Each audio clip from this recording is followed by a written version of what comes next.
Hola, estamos con el director regional del Servicio Electoral de Tarapacá, don Luis Arangua, para conversar sobre lo que ya es esta última semana antes de la segunda vuelta. ¿Cómo está, director? Muy bien, gracias. Gracias por la invitación. Director, le quería hacer una consulta un poco tomando lo que pasó en la primera vuelta. No sé si pasó aquí en Tarapacá, al menos yo no lo vi, pero sí llegaron imágenes de Santiago en los medios nacionales. Mucha gente que llegó a los locales de votación y no pudo ingresar porque llegó después de las 6. Sabemos y se ha dicho reiteradamente que la elección, las mesas se cierran a las 18 horas, pero si hay gente esperando afuera, puede ingresar a votar. No sé si hubo ahí algún aprendizaje por parte de CERVEL, también involucrando a otros actores, me imagino que hay delegados electorales, Fuerzas Armadas, para que esto no se repita en esta segunda vuelta. Sí, mira, están tomadas todas las medidas para que justamente esa situación no se vaya a producir, y en concreto para que toda la gente tenga muy claro, ningún local se cierra, Lo que se hace es regular el aforo por parte de los delegados y obviamente en cada una de las mesas. Y también se ha dispuesto, se ha solicitado, ¿no es cierto?, a los presidentes de cada una de las mesas que además de observar si tienen electores esperando inmediatamente fuera de la sala en que pueda estar una mesa, o inmediatamente, digamos, cercano a la mesa que puede estar instalada en un patio, deben ir a verificar que en el exterior del local, el que no puede estar cerrado en ningún minuto, sino que puede haber gente esperando por un tema de respetar los protocolos sanitarios, no haya ninguna persona esperando para votar en su mesa. Si el presidente de la mesa son las 6 de la tarde y se aseguró en un 100% que no hay nadie esperando para votar, ahí recién puede cerrar su mesa. Pero no va a haber cierre en ningún local, porque además después el escrutinio es, respetando los aforos, es público. ¿Y de quién fue la responsabilidad entonces, por lo menos de las imágenes que vimos en Santiago? ¿Quién debe tomar esa decisión? ¿Solo es el presidente de la mesa o depende también de algún otro representante del establecimiento que esté en algún cargo superior, no sé si el delegado?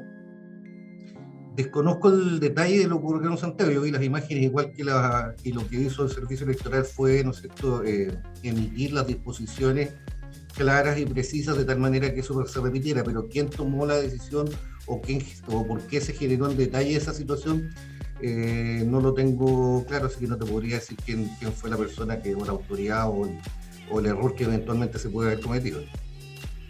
Pero sí se comentaba que lo que se entiende en la ley por lo menos es que es fuera de la pandemia, porque claro, en tiempos de normalidad la gente entraba a los locales de votación, esperaba fuera de la sala, pero ahora por temas de aforo mucha gente tiene que esperar afuera del establecimiento, y ahí quizás se producen estas escenas donde mucha gente está esperando y no está esperando adentro o fuera de la sala. Entonces quizás el presidente de la mesa asume que no hay nadie y cierra la mesa, pero en el fondo la idea es que se cumpla así, que hasta las 18 al menos que haya gente esperando, pueda votar también.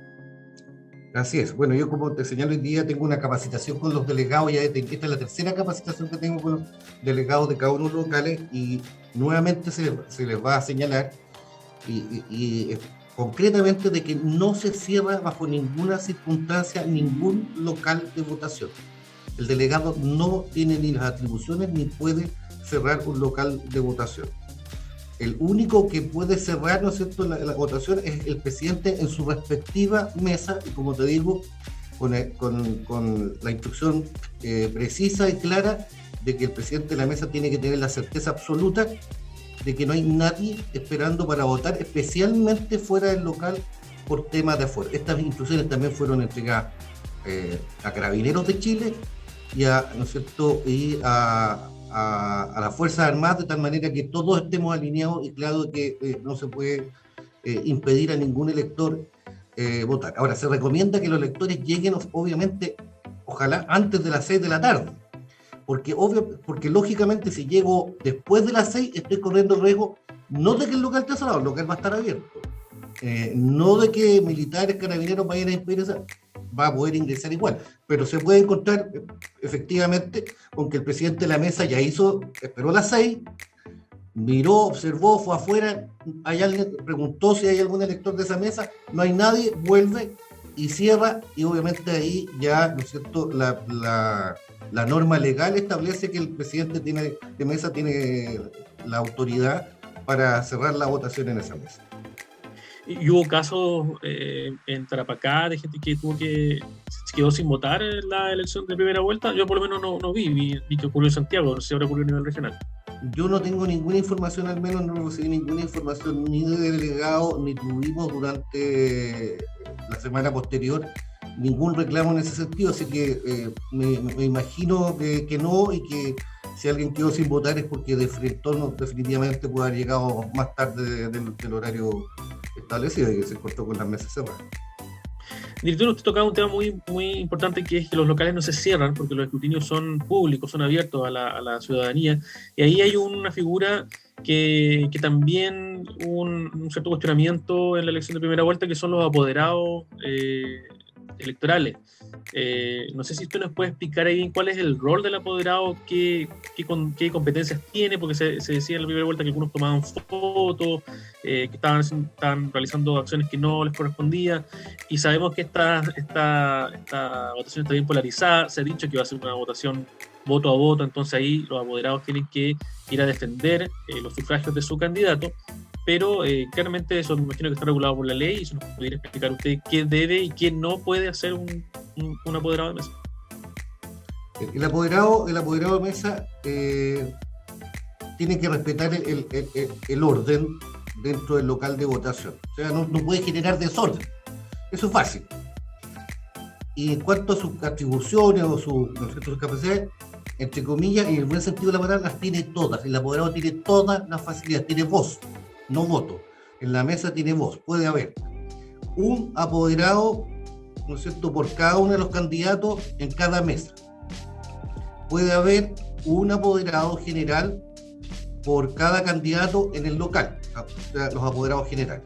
Y puede haber, y ojalá estén, eso es lo importante, ojalá estén los apoderados, un apoderado por cada candidato en la oficina del delegado, que es donde se están, ¿no es cierto?, digitando los datos y se están transmitiendo. El apoderado puede supervigilar, fiscalizar todo el proceso, y ni siquiera están considerados los aforos, no se les cuenta para efectos de los aforos. Sí tienen que respetar, igual que como cualquier chileno, las normas sanitarias, el distanciamiento social, el uso de la mascarilla. ¿Qué otra cosa no pueden? Hacer propaganda, llamar a votar. Eso no lo pueden hacer, llamar a votar por su candidato. O sea, no pueden andar con propaganda, ¿no es cierto?, con alguna polera que vote por, diga vote por, un gorro que diga vote por, pero tienen todas las facilidades, ¿no es cierto? Se ha instruido a los delegados para coordinar con los apoderados, y ojalá ambos candidatos puedan, ¿no es cierto?, tener presente todos los apoderados que tienen la posibilidad de tener en cada una de las mesas, en los locales y en la oficina del delegado, de tal manera que ellos pueden acreditar la transparencia y la absoluta fidelidad, ¿no es cierto?, y eficiencia del proceso, sin perjuicio de que se cometen errores. Y la idea justamente de conversar y coordinar con ellos, con los delegados, con los vocales de mesa, es que los eventuales errores que se puedan producir se zanjen de forma, ¿no es cierto?, amistosa, de forma civilizada, como corresponde. ¿Y cuáles fueron los principales errores que se cometieron, lo que se pudo ver en primera vuelta al menos? Errores, por ejemplo, que a veces se atribuyen a eventuales irregularidades que no lo son. Por ejemplo, uno que es típico, y ojalá no ocurra, y que siempre se le enseñan los vocales, que los vocales para evitar que el número de serie del voto, o sea, se queden sin ese número sin poder cortarlo, ¿no es cierto?, lo cortan antes, por un tema práctico, pero que no corresponde. O sea, yo le tengo que entregar el voto al elector con el número de serie y decirle al elector, por favor, no deje la colilla, no deje el número de serie adentro, no selle el voto con el número de serie adentro, déjelo afuera, porque después nosotros tenemos que cortarlo. Es algo muy cortito, entonces cosa de tal manera. Entonces algunos vocales cortan el número antes, pero sin mala intención. Y a veces eso se atribuye a irregularidad, y eso con un poquito de buena predisposición de parte de todos los interesados, es cosa de decirle al vocal, vocal, presidente, sabe, esto no se debe hacer, los dos apoderados ojalá representarlo, porque los vocales no son expertos en la materia. A veces están designados ese mismo día, no cuesta nada conversar, disculpe, listo, se corrige la situación y se soluciona el problema. Entonces, hay situaciones como esa, o cosas tan simples como que hay personas que de repente escriben el número 17 en un acta de escrutinio, por ejemplo, y al traspasar en la otra acta, por un tema de concentración, de cansancio, invierten la cifra. Pero que cuando uno suma sigue sumando lo mismo. O sea, es evidente que es un error, ¿me explico?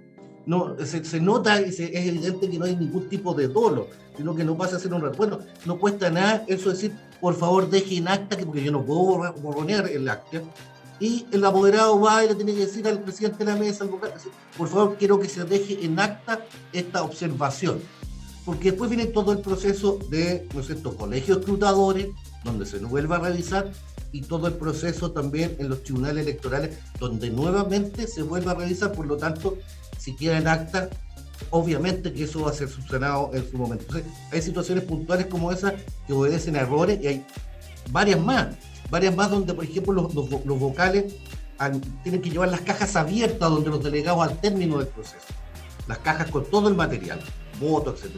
Y algunos vocales, por ejemplo, las cierran, y el delegado tiene la obligación de revisar la caja. ¿Para qué? Por ejemplo, porque las actas, hay vocales que se equivocan y colocan las actas dentro de la caja y las sellan. Resulta que después abrirlas es todo un problema. Y, por ejemplo, al quedar un acta dentro de la caja, la mesa queda sin escrutar porque no tenemos el acta para poder pasarla por el sistema, para que el digitador, ¿no es cierto?, la tramite. Entonces aparece una mesa no escrutada, lo cual lleva a pensar a algunos, ¿no es cierto?, que hay una irregularidad, cuando simplemente es el error de un vocal que colocó el acta dentro de una caja con materiales y la selló, y, ¿no es cierto?, y esa caja se fue con Correos de Chile y no pudo ser, por ejemplo, escaneada y digitada. Ahí tienes 3 ejemplos de errores típicos que se presentan durante el proceso. Director, también se lo pregunto, los apoderados pueden tomar fotos, por ejemplo, de este cuadernillo, este libro donde aparece gente que ha votado, que es el padrón, donde se firma, pueden tomar fotos de eso, porque eso se vio también en la elección de primera vuelta. No sé si usted me dijo que las tienen todas, pero no sé si nos puede ser más específico al respecto. Sí, no hay inconveniente, lo importante es conversar. Si estamos entre personas civilizadas, obviamente lo importante es que el apoderado no entorpezca el trabajo de los vocales. Si en algún momento se produce en horario valle, por decirlo, está el tiempo, el sacarle una foto por parte del apoderado al padrón no tiene ningún problema, puede que se haya generado un error, pasa mucho, pero otro error que pasa es que llega una persona y al momento de firmar, firma en el casillero equivocado. Y también, ¿no es cierto?, la persona que llega asume fraude, y no hay fraude, es un error, y que es muy simple de zanjar. Entonces, esa situación puntual, por ejemplo, podría el apoderado querer fotografiarla. No hay ningún problema.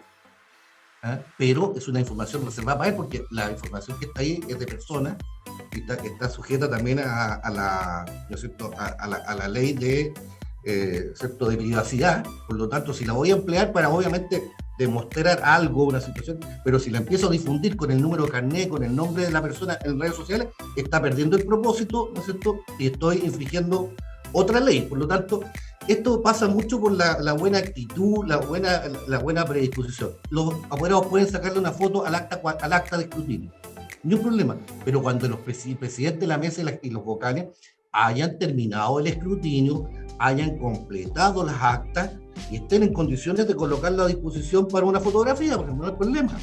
Y darse el minuto con una buena actitud de ambos lados. Puede también el apoderado, si lo estima conveniente, sacar al formulario 39, que es, ¿no es cierto?, el formulario resumen, ¿no es cierto?, que debe legalmente quedar puesto fuera de la sala o a la vista de los electores. Ahí también hay otro instrumento, ¿no es cierto?, para explicar. Y además se le envió a todos a los dos conglomerados, a los representantes, a los apoderados de ambas, ¿no es cierto?, coaliciones, se le entregó un formulario que es El formato es una copia del acta 40, del acta de escrutinio. Por lo tanto, ellos completan, ¿no es cierto?, esa acta de escrutinio que tienen en su poder cada uno de los apoderados, y después el presidente de la mesa y el secretario, ¿no es cierto?, el comisario, tienen el deber de firmarle esa hoja con el escrutinio de la mesa. O sea, todas las alternativas para que el apoderado pueda, ¿no es cierto?, asegurar y garantizar a sus adherentes, a los adherentes de cada candidato, que el proceso es transparente y que no tiene inconveniente. Como digo, ahí están las actas. Si encuentro algún inconveniente y no se puede zanjar el problema ahí, para eso vienen las instancias posteriores, y ¿qué es lo que hace el apoderado? Exige, porque lo puede exigir, de que la situación que se estima irregular, ¿no es cierto?, o extraña, como se le quiera llamar, la puede dejar en la respectiva acta. Pueden firmar los sobres con los votos nulos, con los votos blancos. Ellos tienen, ¿no es cierto?, como digo, la posibilidad de estar en cada una de las instancias del proceso. Y que así sea. Yo le invito a ambas partes a llegar con el máximo de apoderados, o completar, digamos, la cuota de apoderados en cada uno de los locales. Director, hay un voto que se viralizó en la última elección entre Sebastián Piñera y Alejandro Guillé que estaba marcado. ¿Qué podría hacer un elector en caso que no debiera ocurrir, pero que le toca un voto que está marcado con una de las preferencias? ¿Puede hacer su reclamo a los vocales de mesa? ¿Le pueden pasar un voto nuevo o pierde esa posibilidad? Ahí, ¿no es cierto?, por eso, asumiendo, ¿cierto?, que yo me entregan un voto que pudiera estar marcado. Yo ese voto se lo debo mostrar como elector. Le digo: mire, presidente de la mesa, los vocales, este voto me lo acaban de pasar, viene marcado. Y ahí pedirle al apoderado, que tiene derecho a voz, al apoderado, ¿no es cierto?, o a los apoderados, porque le puede pedir a los dos, sin decir cuál es su preferencia. Yo no tengo por qué decir cuál es mi preferencia. Yo le exijo a los dos apoderados que dejen constancia de esto en el acta. No tendría por qué ningún apoderado, porque ninguno de los apoderados sabe por quién va a votar esa persona. O sea, yo no tengo por qué divulgar mi preferencia, sino que le exijo a los dos apoderados, que van a estar gustosos seguramente, porque cada quien piensa que va a ganar, eso es importante.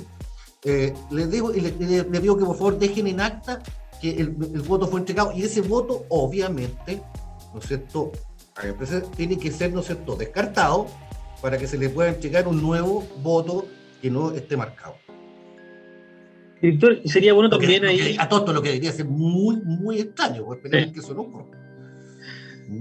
Lo que podríamos discutir ahí, que está de más recordarlo, siempre se da esta discusión para cada elección: ¿qué pasa con los votos que se van a objetar? Porque, por ejemplo, sabemos que lo clásico es marcar una raya perpendicular a la raya de la opción, pero también sabemos que si una persona, no sé, hace un círculo o engloba el nombre de su candidato, o hace cualquier dibujo sobre una opción, se valida que apoya esa opción. Entonces, si usted nos pudiera explicar ahí, porque eso probablemente sea objetado por alguno de los apoderados. Bueno, el apoderado tiene el derecho a objetar lo que estime conveniente, y dejarlo en el acta, como digo, independiente de las diferentes posiciones que puedan existir. O sea, yo puedo dejar establecido en el acta lo que, ¿no es cierto?, me parezca irregular. Ahora, en términos fríos y prácticos, si yo encierro una de las preferencias en un círculo, estoy manifestando claramente una preferencia. Pero, como apoderado, tengo el derecho a objetar el voto, y tiene que quedar en acta. Así de simple. ¿No es cierto? Y posteriormente, insisto, cuando llegue el momento, ¿no es cierto?, si yo encontré esa situación se repitió y estimo que lo que ocurrió en la mesa es irregular, concurro a los tribunales electorales, en este caso el TRICEL, porque es presidente de la República, no los tribunales electorales regionales, en este caso el Tribunal Calificador de Elecciones, donde el tribunal va a determinar, de acuerdo a los antecedentes que tengan a la vista, si efectivamente ese voto marca una preferencia clara, o efectivamente puede quedar nulo, ¿no es cierto?, por alguna otra circunstancia. Si yo, por ejemplo, coloco una línea y coloco al lado, ¿no es cierto?, amo a mi señora, y está la preferencia claramente indicada, sí, alguien podría objetarlo, pero en puridad el voto está marcando una preferencia clara. Pero okay, los tribunales son los que los tribunales definen o resuelven en definitiva. sea, todos esos votos quedan objetados y después se definen instancias superiores y posteriores a la elección. O sea, yo pido la objeción y claro, y queda en acta como objetado, pero no necesariamente ese voto podría eventualmente posteriormente ser no incluido para uno de los dos candidatos, o sí entrar, ¿no es cierto?, y sumar a su votación, porque eso depende del tribunal. Y finalmente, director, lo que se espera para estos días, ya sabemos que el jueves a las 4 horas debiera acabarse todo tipo de propaganda. Se espera, me imagino, una votación más rápida, que es un solo voto, son dos opciones, a diferencia de lo que pasó con el voto a los core, por ejemplo, de la última elección. Y también me imagino que se espera alta participación. Generalmente en la segunda vuelta la gente sale más a votar. No sé si es lo que estiman ustedes para este domingo. La verdad que es muy difícil saber, lo hemos visto todos, ¿no es cierto?, en los noticieros de televisión, los analistas, los expertos, digamos, en evaluar el comportamiento de los electores, señalan que es muy difícil saber qué es lo que va a ocurrir, porque obviamente puede haber gente que quizás no quiera votar, porque no está ninguno de los candidatos por los que votó en la primera vuelta, o puede ocurrir al revés. La verdad que es muy difícil de determinar eso, y nosotros como servicio solamente llamamos a que la gente concurra tranquilamente a votar, que va a ser un proceso, como tú dices, mucho más dinámico, mucho más rápido, más sencillo. Por lo tanto, que se ofrezcan de vocales aquellos que, ¿no es cierto?, para facilitar la votación a partir de las 9, si no hay vocales, ojalá tengamos voluntarios, que los adultos mayores también tienen el derecho de no ser vocales, pero si se sienten en condiciones, se ofrezcan voluntarios también a partir de las 9 de la mañana para completar alguna mesa en la que pueda faltar vocales. Pero esperemos y llamar a que ojalá el máximo de electores voten y que superemos ojalá todos los números anteriores. Y también importante, y ya lo he hecho en todos los medios, es llamar a tocar el corazoncito de los tarapaqueños, de todos los que vivimos en esta región, de que no, en la instalación de las mesas en la mañana no estemos peleando el descenso, que no seamos de las dos. O sea, penúltimo ya sería un buen resultado, debo decirlo. Si fuéramos penúltimo en la instalación de mesa, estaríamos. Entonces yo quiero apelar a ese corazoncito de tierra campeones, ¿no es cierto?, de que tengamos, ¿no es cierto?, la gana como habitantes de esta región de participar, de ser vocales, y que ojalá instalemos temprano las mesas, porque eso sobre todo le facilita a los adultos mayores, a los discapacitados, les evitamos tremendas esperas al sol. Entonces tenemos que pensar en nuestros abuelos, en nuestras abuelas, en nuestros seres queridos que tienen, ¿no es cierto?, algún problema de discapacidad, que todos día a día, ¿no es cierto?, acabamos de terminar la Teletón. Entonces y nos sentimos orgullosos de que somos, ¿no es cierto?, muy preocupados, digamos, de la gente que tiene situaciones, ¿no es cierto?, complicadas. Bueno, una forma de reflejarlo, de representar esa preocupación y esa responsabilidad con nuestros abuelos, abuelas y discapacitados es cuando veo que hay una fila tremenda de abuelitos esperando para votar, porque no hay nadie que se ofrezca a votar, es ir y ofrecerme. O si soy una persona que tiene 60, 65 y estoy físicamente bien, tengo mis facultades mentales y físicas al 100%, bueno, ofrecerme y facilitarle a todos esos electores la votación. Director, qué bueno que tocó ese tema, porque me acuerdo que para la primera vuelta, no sé si usted, me imagino que sí, le habrá llegado la información, en la UNAP, mucha gente tuvo un puesto adulto mayor, tuvo que subir hasta 4 pisos para poder votar. El asesor no estaba 100% operativo, y mucha gente reclamó justamente eso, por qué lo hacían votar. Bueno, nosotros conversamos con el delegado electoral y nos comentaba que se bajó en la urna para que ellos pudieran emitir su voto, pero me imagino que eso se irá a solucionar para esta segunda vuelta, ¿no? Mira, para ser franco y realista, hay un alto porcentaje de adultos mayores que votan en la región, que bordea entre el 20 y el 30% si los repartiéramos por mesa, digamos. Hay locales donde hay el 80% de los electores, el 90% de los electores son adultos mayores. Y por un tema de infraestructura es imposible, lamentablemente, imposible tener a todos los electores en un primer piso, porque físicamente no podríamos hacerlo. no existiría la cantidad de lo que tendríamos que tener, no sé, 100, 150, pero tendríamos que tener muchísimos más locales de votación que no existen para poder completar ese registro. Por lo tanto, se insiste y se ha insistido a los delegados de que se aproveche al máximo los primeros pisos, especialmente, ¿no es cierto?, los patios techados a la sombra, o sea, obviamente a la sombra, patios techados, y con buena iluminación que le faciliten, ¿no es cierto?, a los adultos mayores el proceso, y además a aquellos adultos mayores que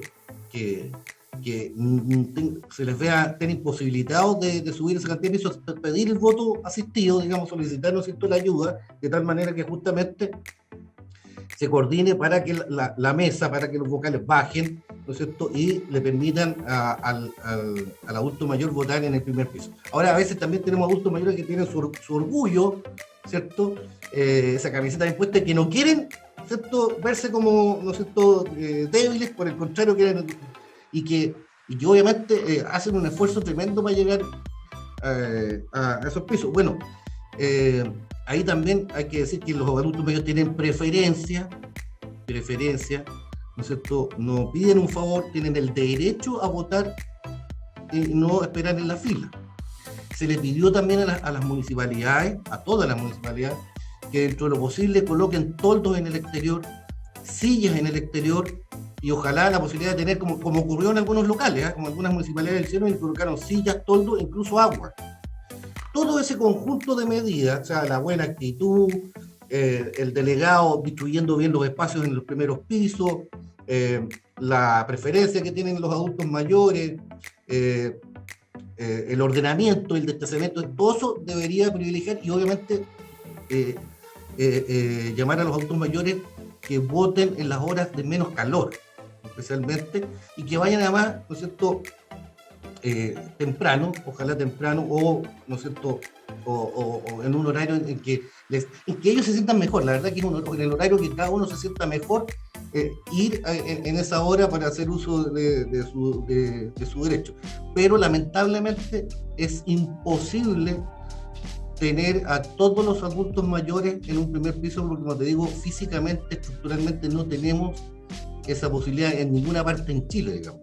Lo que se va a hacer es, con la futura ley de acercamiento, es mejorar muchísimo más la posibilidad, ¿no es cierto?, con tecnología, teniendo la posibilidad de saber exactamente de los adultos mayores, por ejemplo, quienes tienen algún problema de discapacidad o algún problema médico, además de la georreferenciación de cada uno de los electores, y teniendo todos estos factores a la mano, poder asignarles un local que les quede, por ejemplo, más cerca. Pero lamentablemente incluso ni eso, porque a veces el local que te queda más cerca no necesariamente es el mejor local. Estructuralmente, ¿no es cierto?, o por infraestructura quizás no es el mejor, pero sí va a permitir mejorar absolutamente, a muchas personas se les va a poder facilitar y mejorar mucho más el proceso, lo que ahora se hace muy difícil. Ya pues, director, muchas gracias por conversar con nosotros y explicarnos un poco cómo va a ser esta segunda vuelta, detalles, también la ayuda de ver a los adultos mayores y el mensaje de que vayan a votar temprano este domingo. Muchas gracias. Gracias a ustedes, ojalá estemos peleando para la Libertadores los primeros tres puestos en las regionales y ojalá no estemos en los 3 últimos. Así que llamar a todos a votar y votar temprano. Ok, muchas gracias. Chau, chau. Chao, chao. Ahí conversábamos con Luis Arango, director del CERVEL Tarapacá, quien justamente realizaba un llamado para votar temprano este día domingo, no dejar pasar las horas y no repetir escenas como las que llegaron desde Santiago, con personas esperando después de las 6 de la tarde para poder votar, y muchas de ellas que se quedaron sin votar. Seguimos en Iquique al día con Karin Buat.